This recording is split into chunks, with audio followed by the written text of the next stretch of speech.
Buenas tardes y antes de nada, en nombre de la Federación Española de Diabetes, muchísimas gracias a todas las personas que se han unido, que están ahora siguiendo el seminario online que podemos desarrollar gracias a BOT.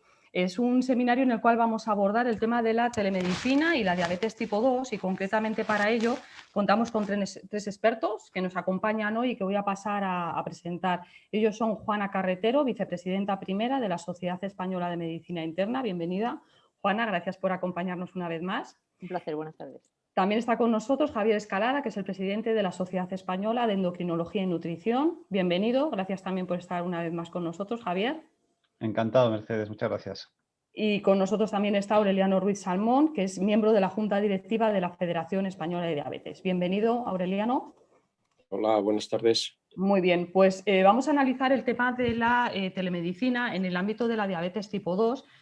Nos gustaría también que todas las personas que nos están siguiendo participaran y para ello vamos a lanzar dos encuestas. Vamos a lanzar una inicialmente ahora y luego a mitad del debate vamos a introducir otra.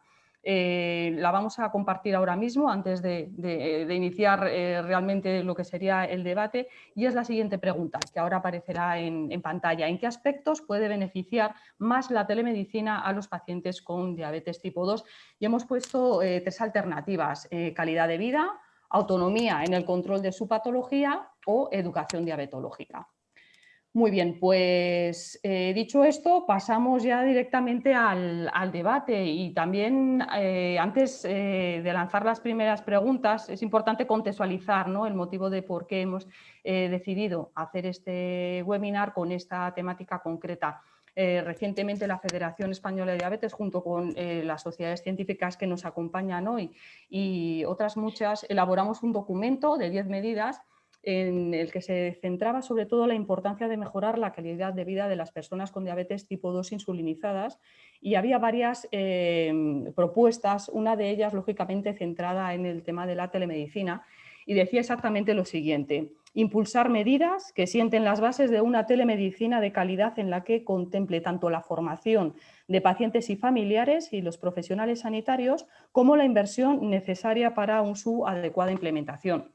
Y ya dicho esto, hecho esta contextualización, pues sí que me gustaría comenzar, Javier, lanzando la primera pregunta, en el que, bueno, yo creo que es casi obligada, ¿no? ¿Qué es exactamente o qué podemos definir como una telemedicina de calidad? Y para poder decir que una telemedicina cuenta con esa calidad, ¿qué criterios, qué elementos tendría que tener?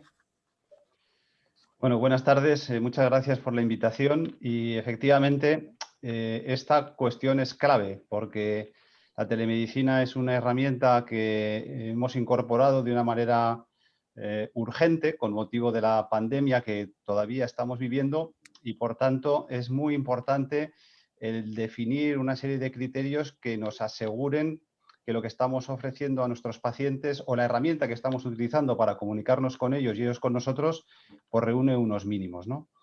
Entonces, no es fácil el definirlo porque tampoco es tan sencillo como decir pues A, B y C, pero sí que hay una serie de cuestiones que nosotros en un documento reciente que ha lanzado nuestra sociedad, la Sociedad Española de Endocrinología y Nutrición, y que además está accesible pues, para todo aquel que quiera consultarlo, pues recoge una serie de criterios, ¿no? Como bien has dicho, Mercedes. Entonces, una cosa muy importante es establecer las bases de esta teleconsulta con la gerencia. De cara, esto sería una cosa más para los médicos, evidentemente, ¿no? Pero de cara a nuestras propias agendas, tenemos que tener muy claro que esta actividad que tenemos con nuestros pacientes consume tiempo, tiene que estar agendada, necesita, bueno, estar organizada. Esto no es el quitarse de en medio una consulta presencial y convertirla en una consulta telemática y ya está, sino que, insisto, tiene que estar muy bien estructurada. Esto es un punto fundamental para que esto ya arranque bien. Por supuesto, hay que contar con una serie de medios que tienen que ser de una mínima calidad, tanto por parte del profesional sanitario, porque no solo los médicos hacemos teleconsulta, nuestras enfermeras también, por supuesto, nutricionistas, dietistas, como el paciente o la paciente que recibe esta llamada o videollamada. Y por tanto, en los dos sitios tenemos que estar seguros que la tecnología que existe permite el poner en marcha esta teleconsulta. Y esto hay que chequearlo antes de ponerla en marcha. hay que definir una serie de objetivos. Cuando uno va a hacer una teleconsulta, pues tiene que tener delante pues, la historia clínica del paciente, qué ha pasado en la última revisión, qué objetivos se marcaron y por parte del paciente o de la paciente también pues, todos aquellos datos clínicos que habitualmente suelen comunicarnos, pues desde el peso autorreferido, porque no vamos a poder pesar al paciente a no estar presente en nuestra consulta, hasta, por supuesto, si estamos hablando de diabetes, pues todas aquellas glucometrías que habitualmente solicitamos también a los pacientes, las analíticas correspondientes y demás. O sea, de esto tiene que estar ya también claramente establecido. Hay que establecer también y revisar los resultados de encuestas de calidad que también es conveniente poner en marcha, insisto, para chequear que lo que estamos haciendo es correcto y definir y ver si lo que estamos ofreciendo realmente llega a la calidad que deseamos. Y una vez que hemos revisado los resultados, por supuesto, si detectamos deficiencias o cualquier cosa que no estemos cubriendo bien, implementar las mejoras. O sea que esto es un tema que hay que definir muy bien en aquellos sitios donde se decida que hay que implementarlo, que luego seguro que hablamos sobre ello, y que hay que estructurarlo de una forma pues, ordenada y en colaboración con nuestros pacientes, claramente. Exacto, que tiene una dinámica y tiene lo que tú muy bien dices, ¿no? Ver esos objetivos y luego también el evaluarlo, ¿no? Porque si no se evalúa lo que se ha hecho, también, sobre todo, detectar cambios si es necesario. Así es. Perfecto. Juana, también en la medida, en la siguiente parte, después de hablar exactamente qué es esa telemedicina de calidad que ha definido muy bien Javier, se abordaba todo el tema de la formación de telemedicina que reciben los profesionales sanitarios. Es muy importante, lógicamente, porque si vosotros no contáis con esa formación adecuada, complicado puede ser que podáis luego también formar a los pacientes. En este sentido, por una parte, ¿consideras que los profesionales contáis con esa formación de calidad en telemedicina?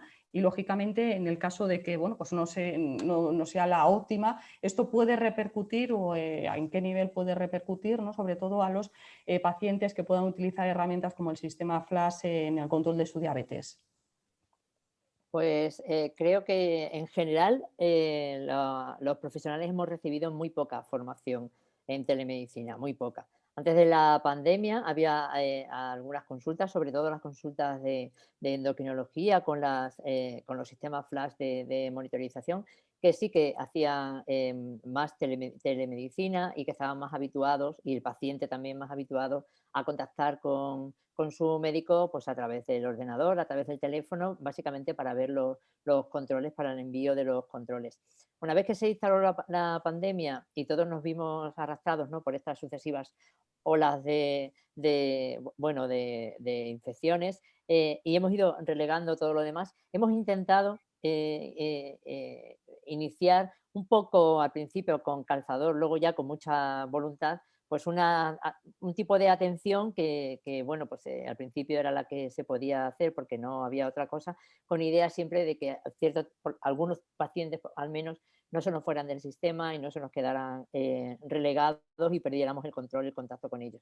Posteriormente, parece que de conformidad, ¿no?, con tanto el paciente como con los profesionales sanitarios, porque hemos visto que efectivamente la telemedicina aporta mucho beneficio a la atención a los pacientes, evita desplazamientos innecesarios al hospital o al centro de salud, permite ahorrar tiempos en la visita, con lo cual te permite igual alcanzar a mayor cantidad de pacientes. Hemos visto los profesionales que eso iba bien y el paciente se ha sentido en ese sentido más atendido quizás que al principio de la pandemia. Sin embargo, bajo mi experiencia, no hemos recibido por parte de las autoridades, por parte de las gerencias, no hemos recibido formación en cómo hacer una telemedicina, como decía antes Javier, una telemedicina de calidad.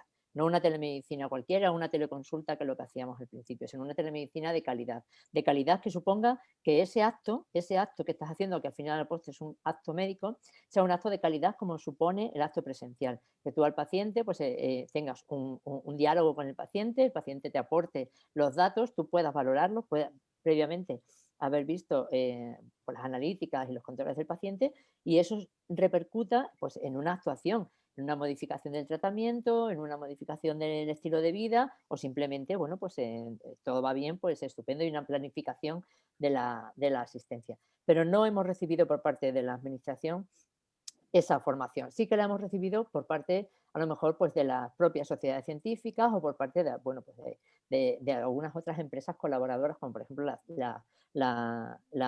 el manual que han creado desde la SEN, o por ejemplo la RIGEDAS, que también hace un par de meses presentaron lo que era la telemedicina en la consulta de atención primaria.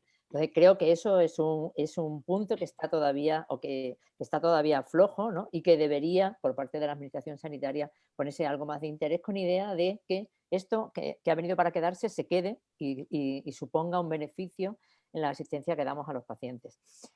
El hecho de que los pacientes o los profesionales no estemos habituados con este tipo, o formados en este tipo de atención o de práctica, pues sí que puede suponer un empeoramiento o un detrimento en la calidad, en la atención de la atención que se le da a los pacientes. Por ejemplo, si los pacientes tienen sistemas de monitorización de glucosa en líquido intersticial y nosotros, los médicos que lo atendemos, no estamos acostumbrados a los sistemas de descarga, a que nos envíen las descargas por teléfono, por mail, pues eso supone un detrimento para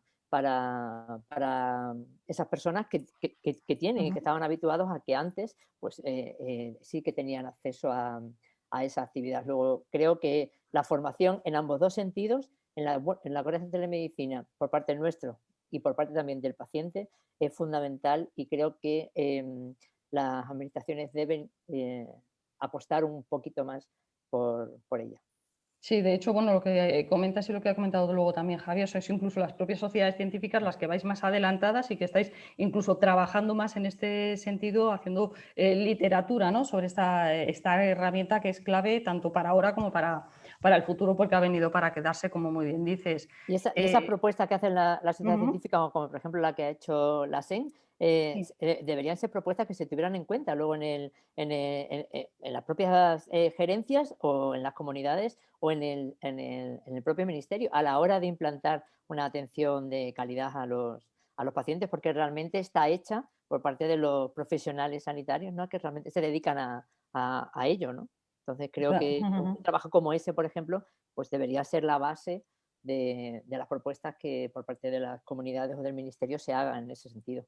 Sí, nosotros, por ejemplo, en la federación sí que lo conocemos, y además es un elemento también que, bueno, que mejora también de cara al conocimiento del paciente, que es la propia telemedicina, que es una herramienta, quería ir ahora también con Aureliano, muy importante. Y en el caso, por ejemplo, de las personas con diabetes que utilizan la tecnología, Aureliano, por ejemplo, sobre todo concretamente los sistemas Flash, ¿cómo la telemedicina puede ayudarles en el seguimiento de su diabetes y sobre todo también la adherencia al tratamiento? Que creo que, bueno, es algo que también hemos comentado al principio y que es importante también tener sobre la mesa presente. Sí, vamos, está claro. Antes nos pinchábamos los dedos, más o menos teníamos una orientación de cómo íbamos, y a los 3 meses nos llevábamos la gran sorpresa cuando nos decía la hemoglobina, ¿no? Claro, eso ha cambiado. Ahora, con la tecnología, pues dependiendo del grado de educación que tenga cada paciente, más o menos sabe cómo va. Nos da mucha información. Por supuesto, tenemos que estar educados para saber leerla, etcétera, etcétera. En cuanto a la adherencia, hombre, yo creo que ahora estamos mucho mejor controlados, etcétera, etcétera. Pero claro, me estoy refiriendo al tipo 1 y hoy estamos hablando del tipo 2. Ujú. Por lo tanto, voy a hablar en futuro, ¿vale? Porque el tipo 2 no tiene tecnología. Eso lo sabemos todos. Y entonces, esto que acabo de decir, se lo podríamos poner en boca de un tipo 2, pero cuando tengan tecnología. Hoy por hoy no la hay. Sabemos por conversaciones con el ministerio, etcétera, etcétera, que sí, que enseguida, pero no acaba de llegar. el Ministerio echa la culpa a las comunidades dicen que el Ministerio no lo mete en cartera común, que se llama ahora, antes cartera básica, etcétera, etcétera. Esto es como un partido de tenis, pero la realidad es que el partido no acaba nunca. Y los jugadores están un poco ya cansados de tanto jugar el partido. Por eso yo todo lo que diga sobre esto es en un futuro, es un supuesto. Puedo hablar del tipo 1, pero desde luego el tipo 2, hoy por hoy, salvo raras excepciones, no tiene tecnología. Por lo tanto, bajo mi punto de vista, la telemedicina con el tipo 2 no se puede hacer. No se puede hacer. Dos no juegan si uno no quiere. Y por eso, desde el punto de vista del paciente, de la Federación Española de Diabetes, tenemos que seguir luchando para que el tipo 2 insulinizados estén tratados igualmente que estaba el tipo 1. Y entonces sí que podremos empezar a hacer telemedicina. Vamos, sobre esto podríamos decir muchas cosas.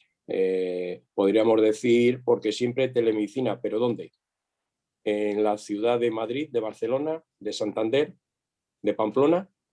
¿Y qué pasa con la zona rural? ¿Qué pasa con los consultorios rurales? Es que tendríamos que discutir muchos puntos sobre esto, pero no merece la pena discutir esto último. Si no tenemos tecnología, ¿para qué vamos a discutir sobre otras cosas que debería de acompañar también, ¿no? Ese es mi punto de vista. La verdad es que siento ser tan negativo en estos momentos, pero es la realidad. Esa es la auténtica realidad. Exacto, es decir, hay un colectivo concreto determinado que muy bien has apuntado, es la persona con diabetes tipo 1, que sí que se está beneficiando. Lógicamente se puede aumentar ese beneficio si la Administración lo considera, tal cual es una de las reivindicaciones, ¿no?, de la Federación Española de Diabetes y de muchas sociedades científicas, ¿no?, que se amplíe al colectivo de personas con diabetes tipo 2 que tienen el mismo tratamiento.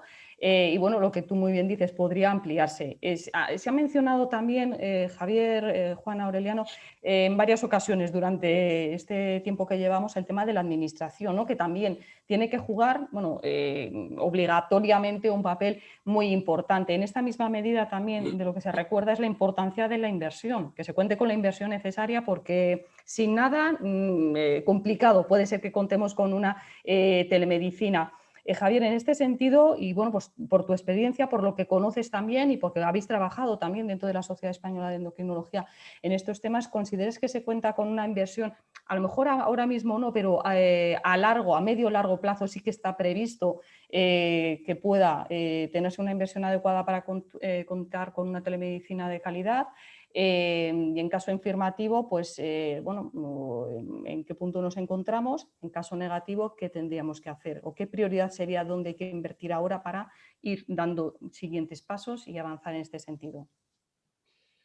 Bueno, yo creo que todavía estamos muy verdes en este tema. Lo que pasa que, bueno, quiero ser un poco optimista y hay algunos datos, algunos brotes verdes, vamos a decir, que apuntan al optimismo, como por ejemplo hay una creación de una, creo que es una Secretaría de Salud Digital que se ha puesto en marcha. Es una novedad que creo que muestra al menos la preocupación que existe en cuanto a este tipo de tecnologías y su incorporación en la asistencia sanitaria. Esto al menos es un primer paso, pero claro, esto hay que dotarlo después de presupuestos, lógicamente, y de esos presupuestos luego hay que gastárselos y aplicarlos, porque tampoco es raro ver que hay presupuestos que a veces se dedican a sanidad y que luego no se gastan, por el motivo que sea, ¿no? Yo tengo un cierto sesgo en mi visión, porque es verdad que en los servicios de endocrinología, en muchos de ellos, por ejemplo, existen hospitales de día, y en los hospitales de día, que es nuestra herramienta de seguimiento a los pacientes con diabetes, existe tecnología, existen medios y esto permite el hacer seguimientos a distancia de los pacientes. Incluso antes de la pandemia se hacían algunas cosas, ¿no? Pero claro, la gran mayoría de los pacientes, sobre todo si hablamos de pacientes con diabetes tipo 2 o de personas con diabetes tipo 2, están en atención primaria. Y en atención primaria no tienen estas estructuras. Y por tanto, ahí es donde hay que dotar de medios para que esta este seguimiento y estas consultas se puedan hacer desde el primer escalón. Y ahí estamos muy verdes, claramente. Las experiencias que nosotros hemos compartido con nuestros compañeros de atención primaria, lo que nos comentan es que han hecho telemedicina de teléfono, que es lo que han podido hacer. Y esa es una telemedicina que cuando antes hablábamos de calidad está en la más baja calidad. Pues sí, se pueden hacer cosas, se sale del paso, pero no estamos en esa calidad que todos buscamos y que pretendemos, y de hecho, bueno, pues hay metaanálisis que han demostrado que hacer la telemedicina en pacientes con diabetes tipo 2 ayuda a mejorar el control glucémico incluso sin monitorización continua de glucosa, y mejorar la presión arterial y mejorar el peso, pero generalmente con videollamada, que es el otro escalón, ¿no? Por tanto, a mí me parece que, bueno, me parece no, estoy convencido que hay todavía muchísimo camino que recorrer y va a haber que invertir muchos medios, porque además esta era una de las primeras premisas que decía cuando hablábamos de calidad, que aparte de que esté agendado y se le dé su espacio y demás, haya medios en los dos lados, tanto en el lado del médico como en el lado del paciente a la hora de poder establecerlo. Sí que es verdad que cuando esto se ponga en marcha, ese aspecto que incluso comentaba Aureliano, como pueden ser las zonas rurales, pues podrían dejar de ser un problema, porque se podría llegar a zonas alejadas por parte a veces incluso pues, de especialistas que ahí habitualmente no llegan. O sea que el potencial que tiene es brutal. Pero claro, todavía falta mucho camino por recorrer, ¿no? Exacto, y la importancia de verlo como una inversión, ¿no? Porque Claro. parece que hay que, bueno, pues destinar una dotación económica que a lo mejor a corto plazo pues, puede suponer o supone, ¿no? Lo que es un gasto, pero que al final luego reduce pues, muchísimas complicaciones, que al final eso es lo más costoso, por decirlo de alguna manera, tanto a nivel económico como a nivel de salud. Aureliano, también en el tema de inversión, no solamente en tema de logísticos y demás, también es importante, como ha comentado antes Juana, en la formación para los profesionales, pero también lo que sería la formación para los pacientes. Lógicamente, los que tienen la tecnología, ¿no? Porque lo que ahora mismo no lo tienen, como has comentado, ¿no? Las personas con diabetes tipo 2 insulinizado está por llegar, esperemos que más pronto que tarde, pero los que sí que tienen esa, bueno, pues esa tecnología, los sistemas PLAS, ¿cómo consideras que, por una parte, bueno, qué nivel de formación, porque lógicamente también se les tiene que formar, se les tiene que educar en su uso, y cómo podrían sacarle el máximo partido si contáramos con una telemedicina a lo mejor más desarrollada? Bueno, tú has dicho la palabra clave cuando has empezado la pregunta. Con esta inversión, inversión, inversión. No gasto, gasto, que es lo que dice la administración. O sea, yo estoy de acuerdo con eso, con lo de la inversión, ¿no? Pero bueno, son dos preguntas. A la primera, para nosotros lo más importante y primordial es la educación. Si no tenemos educación, no podemos hacer nada. Así de sencillo. Yo siempre he puesto el mismo ejemplo. Cuando somos niños y empezamos en el colegio, siempre tenemos un maestro o maestra que nos enseña a sumar, restar, multiplicar y dividir. En diabetes sucede lo mismo. Necesitamos ese maestro, ese educador que nos enseñe a sumar, restar, multiplicar, dividir en diabetes.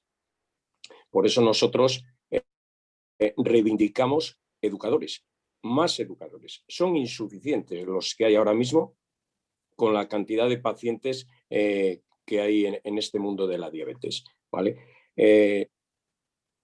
Pero no solo necesitamos educadores, pero bien preparados. Por eso desde FEDE y en esas 10 medidas que desde la Federación Española, con la colaboración de todas las sociedades científicas, hemos elaborado esas 10 medidas, una de las cosas que se reivindican ahí es diplomas de acreditación. O sea, necesitamos educadores, pero educadores formados. Y que sea largo en el tiempo. Por eso no puede, o creemos que no pueden concurrir personas ya pues, de una edad que están próximas a la jubilación, que mientras se les prepara y no se les prepara, le llegó el tiempo ya de descansar porque su vida laboral ha finalizado, ¿no? Entonces, por eso, aparte de estar formados, supongo que a esos diplomas optarían personas más jóvenes y entonces durante más años se dedicarían al tema de la educación. Todos sabemos que el tipo 2 se lleva, como bien ha dicho Javier Escalada, se lleva normalmente en los centros de salud, en los ambulatorios, etcétera, etcétera. Y ahí todos sabemos que no hay tiempo. Les falta tiempo, ¿vale? Y entonces, pues yo no sé si la solución es por zonas, y una persona dar educación que abarque a ciertos centros de salud para poder aprovechar más al personal. No sé cuál es la solución, esa podría ser una, porque todos sabemos que no sobra personal, lo sabemos todos, ¿no?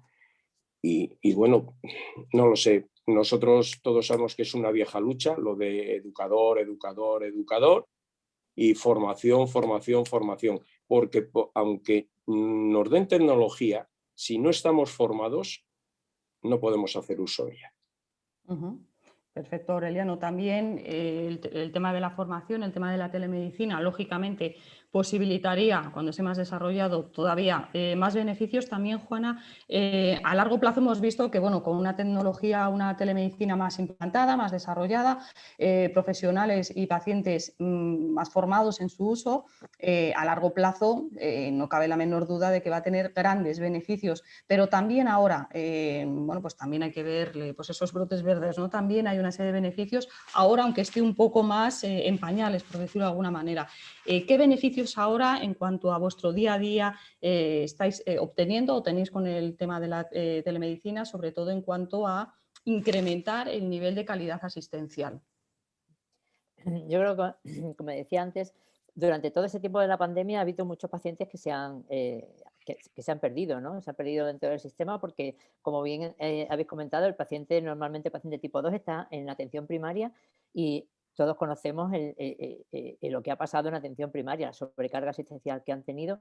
Y hay pacientes que, salvo que estén mal controlados, pues el paciente no solicita una atención. Entonces, la telemedicina puede y debe ayudar, por ejemplo, ahora mismo, a recuperar a esos pacientes. Debería haber unos sistemas de alarma, del tipo que sea, pacientes que llevan más de un año sin verse, pacientes que lleven más de un año sin mirarse los pies, sin hacerse un retinógrafo, pacientes con unas glicadas altas en la analítica, algo que nos ayudara a los profesionales a que esos pacientes vuelvan, ¿no?, al sistema y volvamos a tener, vuelvan a estar en el circuito de la atención que se prestaba previamente. O sea, yo creo que eso, por ejemplo, sería algo de gran ayuda en la telemedicina. Si la telemedicina estuviese bien implantada, como te decía, pues probablemente podríamos abarcar a más pacientes, porque el tiempo de la visita sería más corto. Se evitarían desplazamientos de los pacientes y también desplazamientos muchas veces de los sanitarios a los domicilios del paciente, pero eso implicaría que el paciente también tiene que estar formado y educado en tener el autocontrol de su enfermedad. El paciente, cuando se sienta delante del teléfono o del ordenador para tener una visita con el médico, eso también ayuda a que el paciente esté más empoderado y se haga más dueño de su enfermedad. El paciente tiene que tener los controles, tiene que tener las tomas de tensión, tiene que tener el peso, tiene que decirte si come mejor, come peor, si anda, si no anda, si tiene problemas con la visión. O sea, el paciente tiene que tener una lista ya previamente hecha, para que esa visita, ¿no?, pues sea más práctica, más ágil y más útil al final. Entonces, con eso también conseguiríamos que los pacientes o las personas con diabetes se hicieran más dueños de su enfermedad, ¿no? Los empoderaríamos más, ¿no?, que está muy de moda o se usa mucho la palabra empoderar. Con eso también evitaríamos esas grandes descompensaciones y, sobre todo, yo creo sería muy útil en las personas con alto riesgo de hipoglucemia, ¿no? Esas personas bueno, pues que si no van al médico, igual muchas veces no tienen los síntomas de la hipoglucemia, si tuviesen un poquito más de control o tuviesen la necesidad de estar más controladas porque sabe que bueno, van a tener una teleconsulta con el médico cada X tiempo, se evitaría eso. Ahí ayudaría mucho en ese tipo de pacientes la utilización de los sistemas de monitorización continua de glucosa, que creemos que sería para el diabético tipo 2 sería el ideal, ¿no? el paciente diabético tipo 2 con muchas dosis de insulina o con más de 2 o más dosis de insulina, que tiene mucho riesgo de hipoglucemias, ¿no? Entonces, en ese paciente, imagínate, sería fantástico porque evitaríamos muchísimas complicaciones agudas, no ya complicaciones a largo plazo, sino esas complicaciones. Una persona mayor que vive sola, que vive, como ha dicho Aureliano, alejado ¿no? En sitios como por ejemplo aquí en Extremadura, donde la dispersión geográfica es muy grande, pues esas personas teníamos mucho más fácil tenerlos monitorizados y evitar esas complicaciones agudas, sobre todo las hipoglucemias, las caídas, la fragilidad en esos pacientes. También evitaríamos, que aunque se ven menos, también se podrían evitar las complicaciones de la hiperglucemia, ¿no? Que parece que se ven menos hoy día con los nuevos fármacos y con las nuevas insulinas, pero también se podrían evitar. Luego yo creo que insistir en que eso es un ahorro a corto plazo ahora mismo y es un ahorro a largo plazo porque evitaríamos muchísimas complicaciones. Pero sí que es verdad que, como dice Aureliano, hay que invertir en sistemas ahora, en los centros de salud, en las consultas del hospital, donde se atienda al paciente, invertir en eso e invertir en educación al paciente para que el paciente también se adapte a esta nueva forma de asistencia, porque el paciente también tiene que entender que todas las visitas no deben ser presenciales, que hay visitas que deben ser presenciales, pero hay visitas que no, que a lo mejor cada X tiempo pues no hace falta ir al ambulatorio, no hace falta ir al hospital, sino que vas a tener comunicación con tu médico o con tu persona referente, él te va a solucionar el problema y no hace falta que vayas. Entonces, por una parte, inversión en formación para los profesionales y en instrumental, digamos, y también formación, por otra parte, formación para los pacientes. Me gustaría decir una cosa a lo que ha comentado anteriormente Aureliano, cuando ha dicho, hemos hablado en el documento y desde las primeras medidas de los diplomas, ¿no? de la enfermería, ¿no? De los educadores. ¿Cuánta falta hace que haya educadores en todos, ¿no? En todos los centros de salud, básicamente en todos los centros de salud, no ya en los hospitales, en todos los centros de salud? Y estamos acostumbrados a que muchas veces ese trabajo lo hace personal sin formación, personal que muchas veces está contratado por X tiempo, que cuando se le forma hay una oposición o hay cualquier concurso de consolidación de empleo. Esa persona que es más joven, tiene más experiencia, sale desplazada y ese hueco lo ocupa otra persona que, como ha dicho Aureliano, pues le quedan, con todo el respeto, pues a lo mejor 5 años para jubilarse, ¿no? Entonces, eso se debería tener muy en cuenta porque una vez que se ha formado a esa persona se dedica a eso, debería existir algún tipo de sistema para que se priorizara o que esas personas pudieran seguir o tuviesen algún tipo de beneficio a la hora de consolidar su plaza, su empleo. Exacto. Sí, porque de hecho también es una inversión, ¿no? Es decir, contar con profesionales que están adecuadamente formados en no retirarles hacia otros servicios en los que, bueno, pues poco puedo hacer. Es decir, ubicarles y sobre todo que tengan prioridad frente por decirlo de alguna manera, al tema del tiempo que lleves, ¿no? De ejerciendo una determinada profesión. Gracias por la puntualización, que el tema de la educación también es clave dentro de estas 10 medidas. Vamos a hacer ahora un pequeño parón, por decirlo de alguna manera. Hemos lanzado una primera encuesta que luego al final del webinar vamos a ver cómo ha quedado. Vamos a lanzar la segunda. La segunda es un poco más negativa. Si en la primera hemos dicho qué beneficios puede tener la telemedicina, de cierta manera también, y sobre todo las personas que no están acostumbrados, las personas a lo mejor más mayores, son reticentes y también, bueno, pues pueden ver o percibir como algo negativo, no cercano y que rechazan la telemedicina. Lanzamos la encuesta, comparto la pregunta y saldrá ahora en pantalla. ¿En qué aspectos puede perjudicar más la telemedicina en los pacientes con diabetes tipo 2?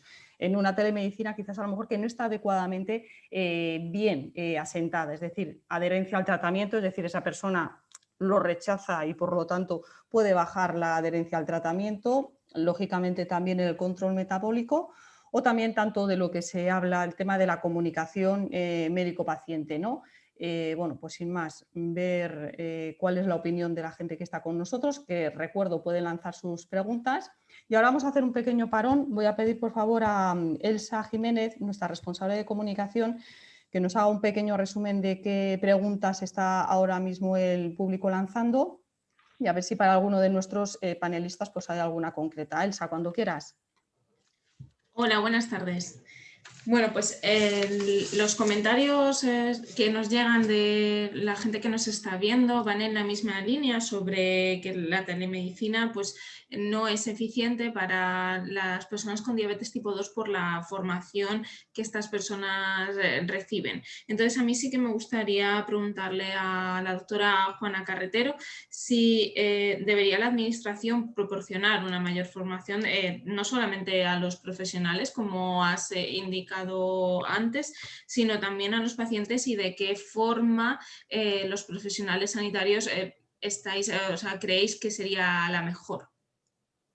Bueno, yo creo que es fundamental la formación de los pacientes, ya lo he comentado previamente, pero yo creo que el paciente el paciente es el dueño, la persona es el dueño de su enfermedad, el dueño de su cuerpo y el dueño de su enfermedad, y es el que tiene que llevar el control no lo puede llevar la enfermera o no lo puede llevar el médico, lo tiene que llevar el paciente.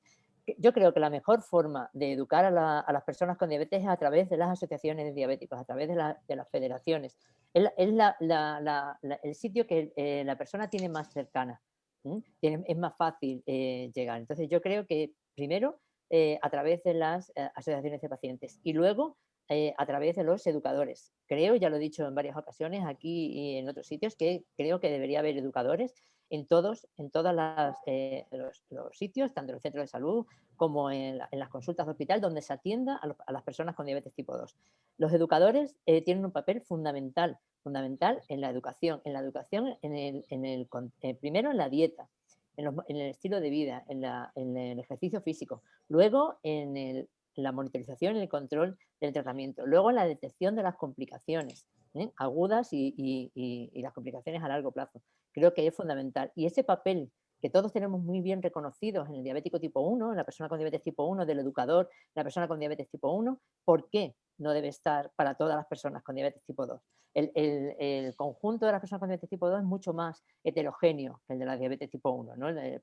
Todos somos capaces de identificar claramente en la persona con diabetes tipo 1, pero el diabético tipo 2 pues, es más diferente, ¿no? Puede ser personas jóvenes con obesidad o con cualquier otro tipo de patología metabólica que al final ocasiona diabetes tipo 2, una persona anciana, más frágil, más dependiente. Entonces, quizás eso sea uno de los puntos por los que sea más difícil llegar a todo el conjunto de las personas con diabetes tipo 2. Pero yo creo que sería fácil y sería factible focalizarnos, por ejemplo, en las personas más jóvenes, ¿no? Sin menospreciar al resto, digo porque quizás ellos mismos puedan ser posteriormente educadores de otros pacientes, ¿no? De otras personas con diabetes, ¿no? Entonces se les podría y se les debería educar, ¿no? En los síntomas, en la enfermedad, en el control de la enfermedad, en el estilo de vida, que sabemos que es la base del tratamiento de la diabetes tipo 2, y ellos mismos posteriormente, como ocurre por ejemplo en las personas con cáncer,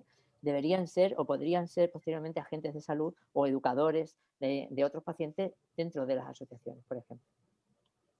Muchas gracias, Juana. Muy bien, no sé si hay alguna pregunta más, Elsa, o continuamos. No, de momento no. Muy bien, perfecto. Pues muchísimas gracias. Luego volveremos a contar contigo para ver cómo han ido las preguntas.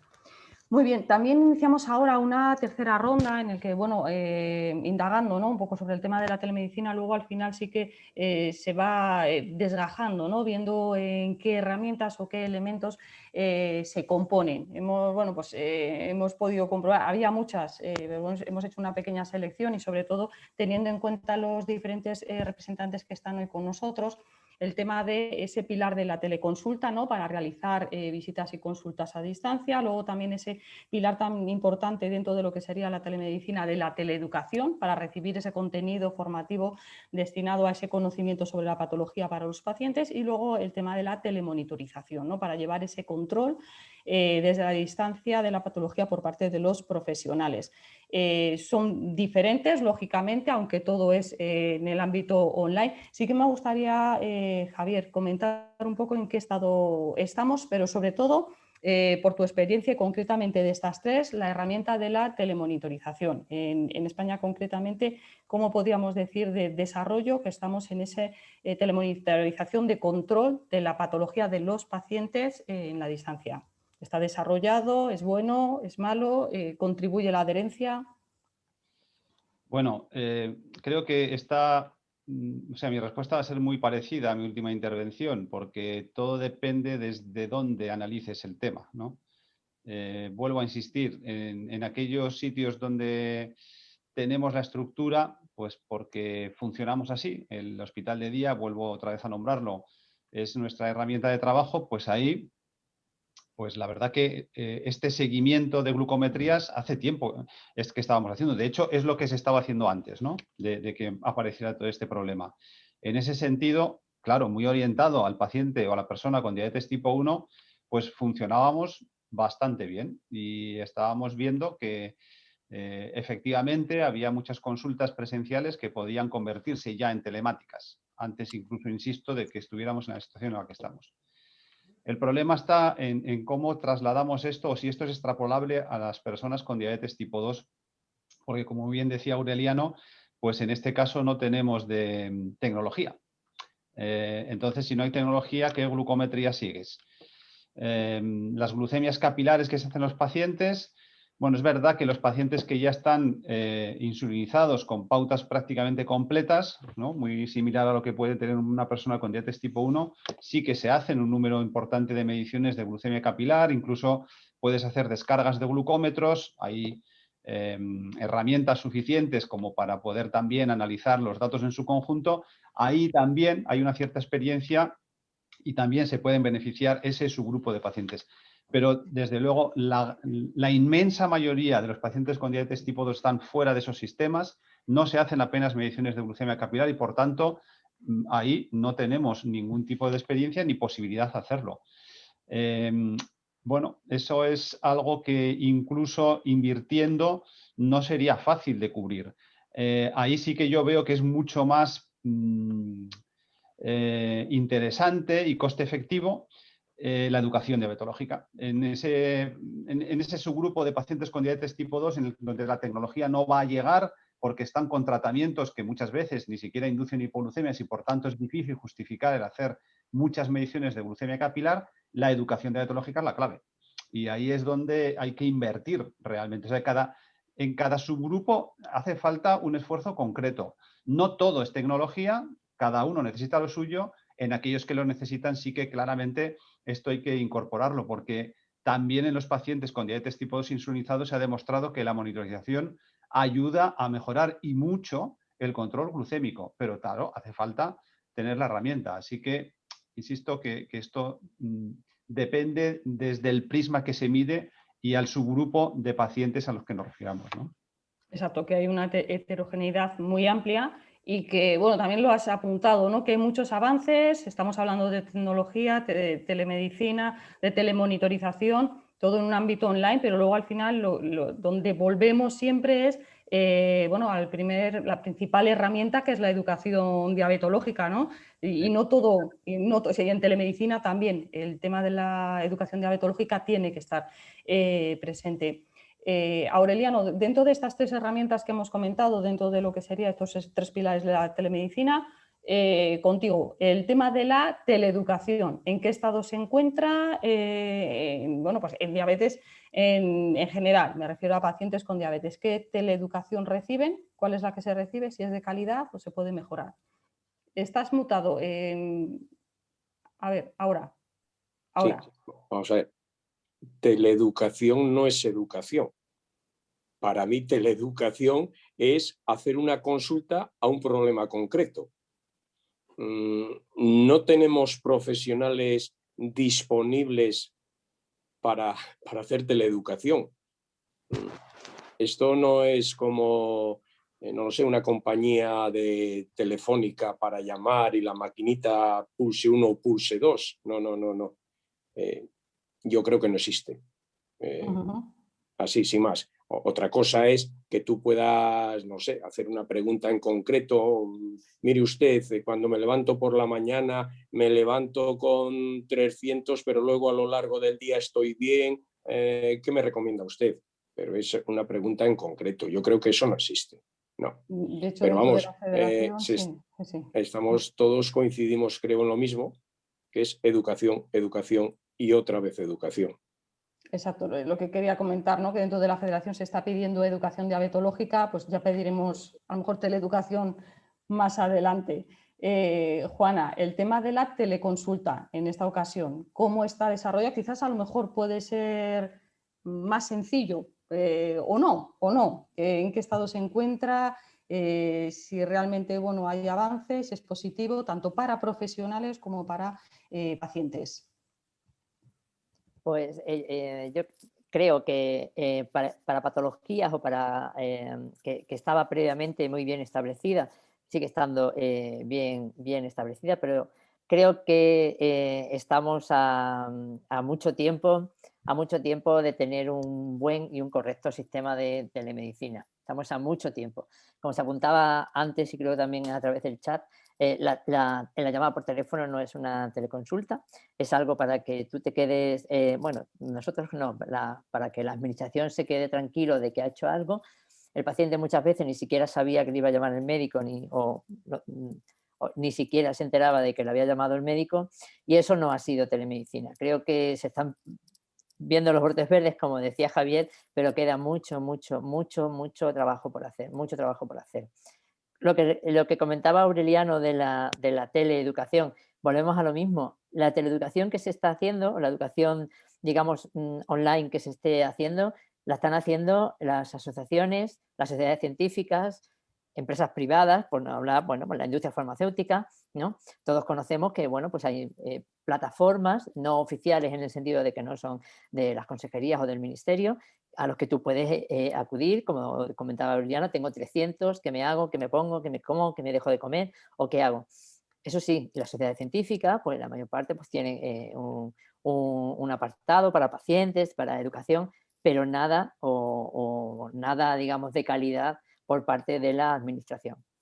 Volvemos a lo mismo, porque la administración no considera eso algo esencial. La administración considera esencial pues que, bueno, porque salga un número de visitas X, que no sé, que no se invierte, que no se gaste mucho en gastos, no haya mucho gasto farmacéutico, que se prioricen una serie de terapias sobre otras, pero la base, que debe ser la educación, la dieta, el ejercicio físico, ¿no? El estilo de vida, en eso se invierte muy poco, y cada vez que hemos hablado de ahorro, ¿cuánto ahorro nos supondría eso en un paciente, en una persona, sobre todo en una persona con diabetes tipo 2? ¿Cuánto ahorro nos supondría eso de progresión, de aparición de la diabetes, de progresión de la diabetes y de evitar complicaciones? ¿Cuánto ahorro no sería eso? Para el paciente. Luego ya para el sistema, pues imagínate, ausencia de visitas, menos necesidad de fármaco, menos necesidad de hospitalizaciones o atenciones por parte del paciente, menos bajas laborales, etcétera. En el tema de que es verdad que es una verdadera inversión, pero parece que cuesta a la administración pública verlo.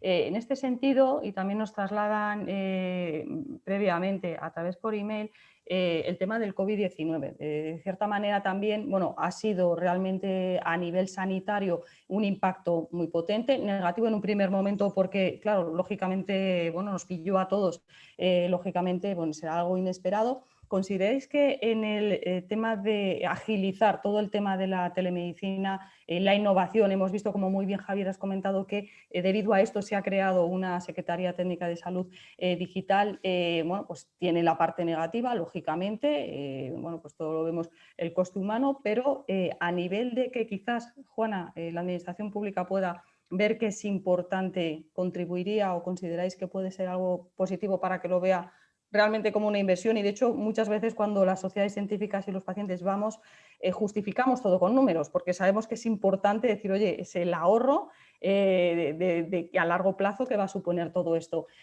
Juana, por ejemplo, ¿consideras que el COVID-19, bueno, pues una enseñanza positiva de alguna manera en telemedicina ha podido repercutir en este sentido o todo lo contrario?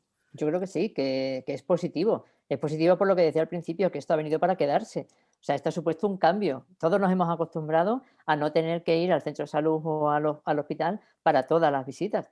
Nos hemos acostumbrado, ya nos ha costado, pero tanto los profesionales como los pacientes se han acostumbrado a ello. Yo creo que sí, que es bueno. Es bueno porque va a permitir otro tipo de atención diferente, más ágil, ojalá mejor, que repercuta en mejor atención y en mejor calidad y en mejor tratamiento para los pacientes, para las personas. Y yo creo que además ese tipo de telemedicina va a evitar, por un lado, la inercia terapéutica, ¿no? Y también, yo creo que también un poco la inercia clínica por parte de los sanitarios. Por parte del paciente, porque digamos que si se establece un sistema de teleconsultas donde cada 3 meses pues, tengas una consulta con el enfermero, con el médico, y solamente tengas una visita presencial al año, el paciente va a estar acostumbrado a que cada 3 meses pues, te van a preguntar, te van a de esto, te van a intentar a lo mejor a modificar el tratamiento o no. Los médicos también nos vamos a estar continuamente pendientes, ¿no? O que pase el año y dices, coño, ya ha pasado el año y este paciente no lo había vuelto a ver. Yo creo que sí, que es una oportunidad que todos tenemos que verlo como eso, como una oportunidad y tenerlo en cuenta, ¿no? Para no volver a lo anterior, porque lo anterior era insostenible para el sistema sanitario. Y bueno, pues entre todos llegar a hacer una telemedicina de calidad, entre todos, entre los pacientes y los profesionales. Javier, ¿también consideras que es una oportunidad, sobre todo una oportunidad de cara a esgrimir ante la administración pública? Porque yo creo que todos tenemos claro que en telemedicina es lo que dice Juana, ¿no? Ha venido para quedarse y tenemos que, bueno, convivir con esta herramienta que es positiva también. Sí, a mí me parece que estamos ante una oportunidad muy importante para racionalizar la visita presencial, ¿no? Que es un poco lo que estamos diciendo todos. La visita presencial es imprescindible, no cabe duda, y sobre todo en determinadas circunstancias, pero quizá no todo tenga que ser presencial. Y como bien decía Juani, pues nos estamos dando cuenta que algunas cosas pues igual se pueden solucionar bien, porque eso es lo importante, sin necesidad de que el paciente se tenga que desplazar a la consulta y demás. Lo que pasa que, como yo decía al principio, esto tiene que hacerse bien, o sea, tiene que ser una oportunidad para que esto quede bien sentado, que se agende, como decía antes. Antes también pues ha salido a lo largo de la conversación lo importante que es que esta consulta se prepare. O sea, decía Juan y también, a los pacientes se les llamaba sin que supieran que se les iba a llamar. O sea, eso no sirve para nada, porque tú le vas a preguntar al paciente cosas que igual ni tiene a mano, ni se acuerda qué datos tiene que darte. Esto hay que prepararlo. Y para prepararlo hay que avisarlo y el paciente tiene que saber cuándo se le va a llamar y tiene que saber qué le vamos a preguntar. Y para eso la educación es que va todo junto. Es clave porque, o sea, esto hay que hacerlo bien. Y si se hace bien, sí que puede ser una forma de cambiar lo que estábamos haciendo previamente, porque yo también estoy de acuerdo que es muy difícil mantener todo presencial. Es muy complicado y en algún momento el sistema, bueno, ya estaba saturado, pues, y ahora también lo estamos, ¿no? Pues volveríamos a las mismas. Y si queremos cambiarlo, tiene que ser pues con todos esos condicionantes. En cuanto a lo de la inercia que también ha salido, que creo que es muy importante, depende de cómo se haga, insisto, puede ser bueno para eliminarla o si se hace mal, pues bueno, pues como no tengo estos datos, pues siga esto igual.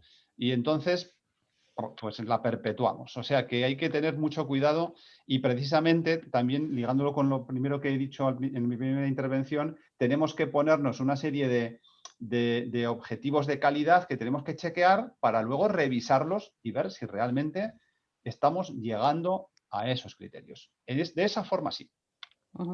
Perfecto. Y Aureliano, una oportunidad también en relación con los pacientes, el tema del COVID en cuanto a la telemedicina.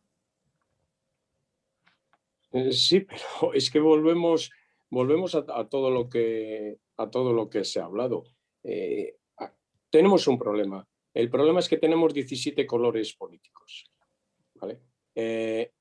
Yo sería partidario, si no sería tan serio, de que haya campañas electorales cada 6 meses para que nos prometan cosas que luego no van a cumplir, ¿vale? Entonces, por lo menos viviríamos de ilusión, y no de la realidad. Sí, es que, a veces hay que tomárselo ya un poco casi a broma, ¿no? Porque claro, si tú dices el 60-80% del gasto es debido a complicaciones, se asustan. Y si a continuación añades, hombre, si cambiamos tiras por tecnología y damos educación, nos vamos a ahorrar todo eso. Claro, la pregunta sería, ¿y eso cómo se hace? Porque ellos no saben cómo se hace. Yo siento ser a veces duro, pero es que son muchos años ya en este mundillo y uno a veces ya se cansa de escuchar ciertas cosas que dices, madre mía, pero ¿quién es este señor, señora, no? Lo del COVID. Todos sabemos lo que sucedió con el COVID el año pasado. Fue un desastre a todos los niveles, que a los que estamos en asociaciones nos volvieron locos a llamadas de teléfono, etcétera, etcétera. Llamabas a las autoridades y no sabían responderte. Al final llegabas a la conclusión que tú sabías más que ellos y nada, ya pasó. Ha pasado un año y no ha pasado nada. Seguimos igual. Acaba de decir el doctor Javier Escalada, ¿estábamos colapsados? Bueno, seguimos colapsados. Así mismo se acaba de expresar. Y yo estoy totalmente de acuerdo con él. Los centros de salud, cuando tenemos que acudir, por ejemplo, en mi caso, que voy a buscar mi material que necesito, pues vemos unas filas a la entrada porque tampoco se permite que todo el mundo entre, etcétera, etcétera.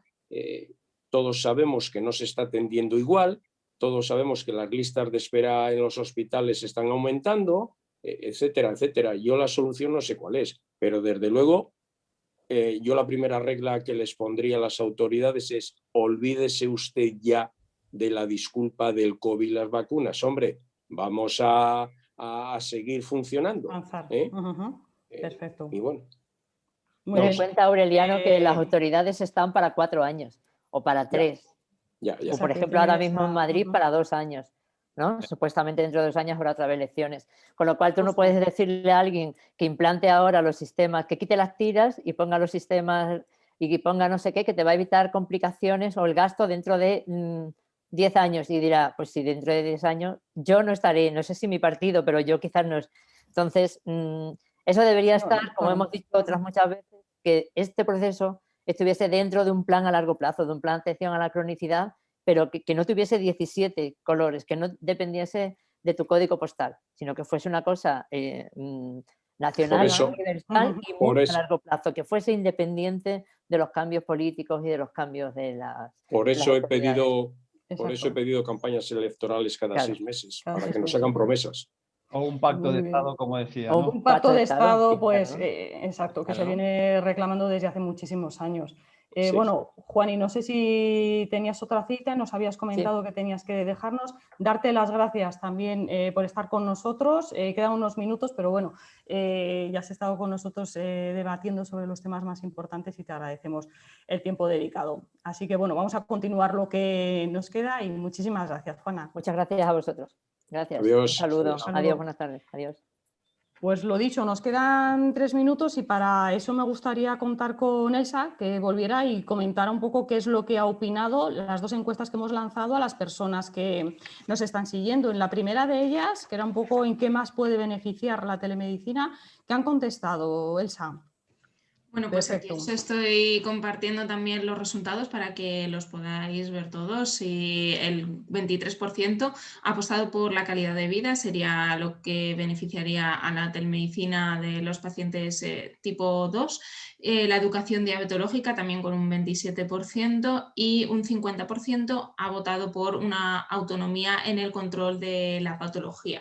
Y por otro lado, la siguiente encuesta, ¿en qué aspectos puede perjudicar más la telemedicina a los pacientes con diabetes tipo 2? Un 29% habéis votado a la adherencia al tratamiento, otro 29% al control metabólico y, perdón, no los he compartido, ahora mismo los estoy compartiendo para que los podáis ver, y un 41% a la comunicación con el profesional sanitario.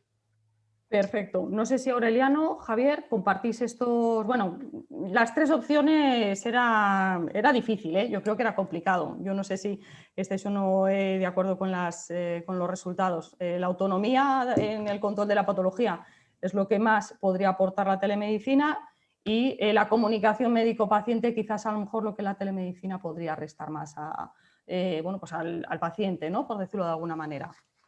Sí. No, bueno, yo iba a comentar que sí que, bueno, aprovechando que tenemos en pantalla precisamente esta segunda encuesta, yo también, a mí también es lo que más miedo me da, que la comunicación médico-paciente se vea bueno, pues alterada. No es lo mismo el tener a alguien enfrente y es que además pues está también la comunicación no verbal, que bueno, es verdad que con una videollamada también se puede captar, pero no es exactamente lo mismo y esa conexión pues muchas veces se pierde. Ese es el peligro fundamental que yo le veo, ¿no? En cuanto a los beneficios que puede aportar, bueno, ahí me imagino que cada persona pues verá una ventaja distinta. Yo creo que ahí sí que son múltiples las ventajas. El peligro sí que me parece que yo coincido Más. que puede ser ese. Aureliano, ahí no sé si tú también coincides o... Sí, hombre, vamos a ver, la visita a tu profesional creo que es importantísima. Creo que el cara a cara, y si, insisto, si tienes una buena educación, digamos que el cara a cara con tu médico, podemos conversar, debatir, opinar. Cuando él te diga, mira, yo haría esto, y tú le puedes decir, ya lo intenté, pero me sucede esto si hago eso. O sea, yo creo que es muy importante el hablar, el debatir, un rato. Al principio, el doctor Escalada ha dicho, hombre, que hay que ir, alguna vez hay que ir a la consulta, porque hay que ver la cara, hay que ver los pies, en fin, hay que pesar, hay que... Yo estoy de acuerdo, pero con la telemedicina, hombre, si ahora se va, por ejemplo, 3 veces al año, o algunos 4 veces al año, hombre, qué menos que ir una vez al año y las otras serían telemedicina. Pero claro, para eso necesitamos 2 cosas, 2. Tecnología y educación. Y entonces acabamos con la diabetes, nada, en un par de años. Muy bien. Gracias, Aureliano. Antes de terminar, yo siempre pido un último mensaje, pero yo creo que incluso a lo mejor Javier, inversión, Aureliano, educación. Y sí que me gustaría terminar preguntándoos si tuviéramos que elegir en una escala, ¿no?, del 1 al 10, ¿en qué punto estaríamos en España de desarrollo de la telemedicina? ¿Qué cifra daríais? Por ejemplo, Javier. ¿Y Pues, por qué? Argumentarlo, claro. ¿Y por qué? Brevemente. pues mira, yo le daría un 4. ¿Por qué? Pues porque todavía falta mucho, pero tampoco quiero ponerle un suspenso muy gordo porque quiero pensar que algunos pasos se están dando. Todavía pocos, no suficientes, pero bueno, si se hacen las cosas bien, no está tan lejos, por lo menos el aprobado. Bien, bien. Aureliano. No, yo también le voy a dar un 4 y además voy a decir 3 de los 4, 3 puntos a la voluntad de los profesionales, porque es que además es un tema que yo conozco, ¿vale? Como lo conozco, lo puedo decir. 3 a la voluntad de los profesionales y 1 a lo poquito que la administración está poniendo, porque de momento es muy poquito, muy poquito. Bueno, pues entonces veo que hay trabajo todavía por delante que hacer y sin más, pues bueno, daría para mucho más. El tema de la telemedicina, nos hemos quedado sin tiempo y agradecer bueno, pues a Juana que ha estado con nosotros, a Aureliano, Javier, por el tiempo dedicado, gracias también por toda la gestión técnica, Elsa, y también a Avot por apoyarnos en este webinar para poderlo sacar adelante y todas las personas que nos han seguido durante esta última hora. Muchísimas gracias y buenas tardes a todos. Muchas gracias. Buenas tardes. Gracias, hasta luego. Adiós, adiós. Adiós.